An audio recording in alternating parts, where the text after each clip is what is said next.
It seemed like Richard Carapaz had been in the driver's seat the whole Giro, but he only had a slender lead over Jai Hindley, who ate into it on Blockhouse on the Torino stage, taking bonus seconds after Bora lit the race up, and on stage 16 to Aprica.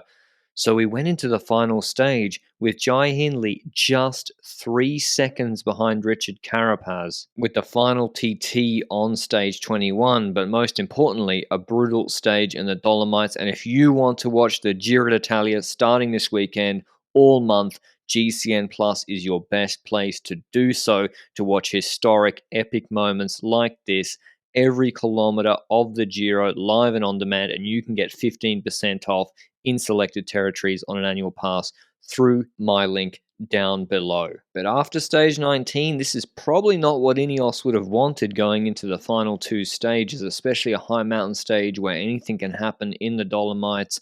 We've got the Passo San Pellegrino, Passo Pordoi, and the Passo Fedaia, the last 5Ks of which are brutal. 10%, probably a bit higher, pinches over 2,000 meters, and the breakaway strong. Two UAE riders, Mathieu van der Poel as well, being paced first by Bauhaus and then Switzerland. So Bahrain took it upon themselves to control the race. Bora, they had it perfect because you can't see him yet because he was conserving a lot of energy and hiding a little bit. It wasn't his responsibility to take it up. Leonard Kamna was in the break. So Bora didn't have to control the brakes. They didn't have to pace for most of it. Neither did Ineos. But here he is. Kamna, best breakaway rider in stage races in the world, in the breakaway for Bora Hansgrohe, just rolling through 6 minutes ahead. But there's other strong riders in that break. Van Servenant, Giulio Ciccone, Covey, Arensman, Omen, and also Domen Novak, who's now on UAE, but he was very, very good for Bahrain and strong in this race, and he's also not really contributing too much, mainly there, I think, for defensive reasons. We'll see more of him later, but we get to San Pellegrino, and the pace isn't blistering. Still a large group, Ballerini pacing the break, Sutherland the GC group. On the Passo Pordoi, it lights up though. Ballerini's pace is no longer good enough, so UAE decide to use their numbers. Covey goes up the road, no reaction from Kemna, no reaction from Novak, who's not really chasing, and obviously Formula ain't chasing. Despite the work of Ballerini, Van Servenant is dropped, and it's a little bit more serious in the GC group too. It's in a line, Wout Poels is pacing with Santi's second wheel for Mikel Landa, and every time we saw this breakaway group, it was Ciccone pacing, or Arensman, and Kemna and Novak were just sitting in the wheels being brought along, because they're still 3.5, 4 minutes ahead of the peloton, and that gap goes to 90 seconds at the top of Pordoi. Covey then extends it to the base of Fedaia because you descended well, and this group again, it was mainly Arensman, I think Omen and Ciccone pacing, Novak and Kemna conserving their energy because they still had now 4 minutes 20 seconds on the GC group. Ciccone being like, can someone roll through please? And eventually they get to the base of Fedaia. With Santi pacing, Valverde immediately says, I'm out of here, and we're thinking, are Bahrain trying to set Landa up for the stage win? Because that's gone 6 minutes, and I couldn't lip read whether he said Mas Dura on the radio or whether he wanted it slowly, but it looked like a defensive pace because they weren't really eating in that rapidly into Covey at all. And Covey's one man, he's not like a pure climber or the best climber in the world. And again, Bora, they're just sitting in the wheels. Kamna's in the wheels ahead. Actually, we don't see Kamna now, so we all forget about him when we're watching it live.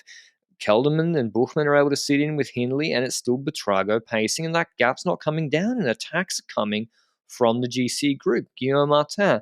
And here's the final 5Ks. Marco Pantani aficionado on the side of the road, and finally, Novak gets the green light because Bahrain weren't really setting anything up for Landa, but it's too late for him. He puts 30 seconds in 600 meters into Covey, and he'd take another 40 seconds on him, but he didn't get the green light, and it's Ineos.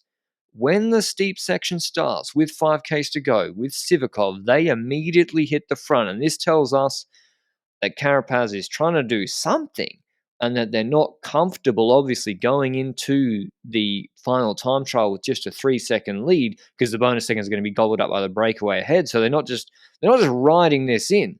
Tollett's pacing really, really hard. Buchmann gets dropped and Nibali's dropped pretty quickly as well. Everyone's under pressure. Juanpe's under pressure. And what I wonder is, and I assume they would have, if Ineos hadn't done this, I assume Wilco would have gone to the front to set a really hard pace for Hindley because that's what Hindley wanted. Hindley on the super steep stuff, better than Carapaz, probably over 20 minutes on a pure watts per kilo climb. And Ineos did the job for Bora Hansgrohe anyway, setting it up perfectly for Hindley because this Sivakov pull is one of the best pulls of his career. The only problem is it almost, well, it did put Carapaz probably on the limit, almost over the limit, because he's reduced it to 5 guys. Carthy always outstanding on the really, really steep gradients. Landa doing good numbers for him as well, but he's also going to be released soon, the second that Sivakov finishes his pull, and we don't know where Leonard Kamna is. We haven't seen Leonard Kamna probably for over half an hour, and we're wondering, is Carapaz about to launch as Sivakov's? He looks like he's on the end of his pull, but he goes for another 400 meters, and Carapaz still hasn't jumped, and it's only when Sivakov fully pulls off and track stands that Carapaz has a little dig, and Hindley, bang. This is the plan. Ineos set it up for him, bringing him as close as possible to Leonard Kamna, and now it's like 30 seconds full gas out of the saddle for Hindley. But here's where the satellite ride is really important.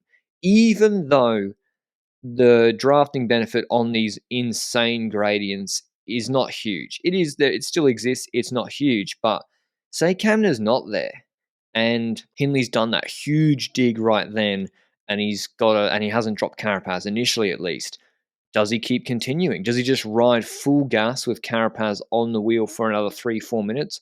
Probably, to be honest, and he still probably drops him, most likely 90%, because he was just better than Carapaz on this finish and he had way better legs. But now with Leonard Kamna, who'd been conserving in the breakaway, who we hadn't seen him driving the pace for over 2 minutes, with him dropping Carapaz, and we saw something very similar with Van Aert on Altacam, when the domestique can drop the other rider in the wheel and you don't need to attack again over your own threshold, that makes a huge difference. And it also puts Carapaz in, kind of puts him in such a hole here that it just exacerbates the gap so much. And Hindley saw once Carapaz was dropped off the wheel, it was time for him to lift the pace and keep it going. Absolute masterclass from Bora Hansgrohe. Use of the satellite rider. As I said, even though it's steep, it still makes a difference. Absolute perfection from them with Kamna and Hindley. And to illustrate how steep these gradients are, look how slow they're going.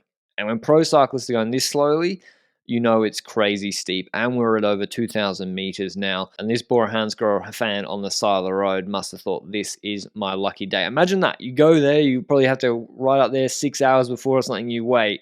And then you see Hindley launched by Kamna, winning the Giro, on his way to winning the Giro on Passo Fedaia. And this was payback for the Giro 2020, when Hindley probably was the best pure climber in the last week, but the final TT got him, and Ineos beat him with Geoghegan Hart and Rowan Dennis. And from Blockhouse onwards, you got to say that Hindley was just stronger than everybody else pretty much in this Giro d'Italia. I mean, on the Torino stage, Carapaz attacked and he brought him back. Aprica, he beat him in the sprints. Blockhouse, he beat everybody in the sprint.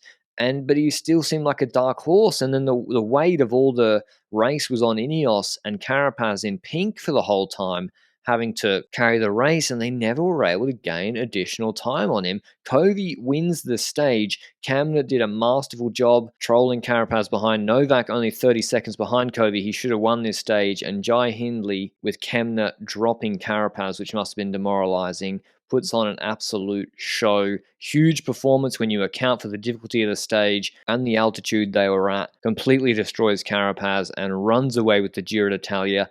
On the final mountaintop finish, Carapaz lost close to a minute and a half, with Hindley taking a 1-minute 25 lead, with them both being similar level TT riders. Carapaz marginally better, maybe on the Ineos setup. There was going to be no repeat of 2020, with Hindley winning the Giro d'Italia and showing that if you keep it close and you got good legs, anything can happen in the final week. And that's the sort of final week we have this year in the Giro. Go and get that GCN Plus subscription to watch every kilometer, because Remco and Roglic or whoever in that final week is going to kick off. But I hope you enjoyed the video, and I'll see you in the next one. Ciao.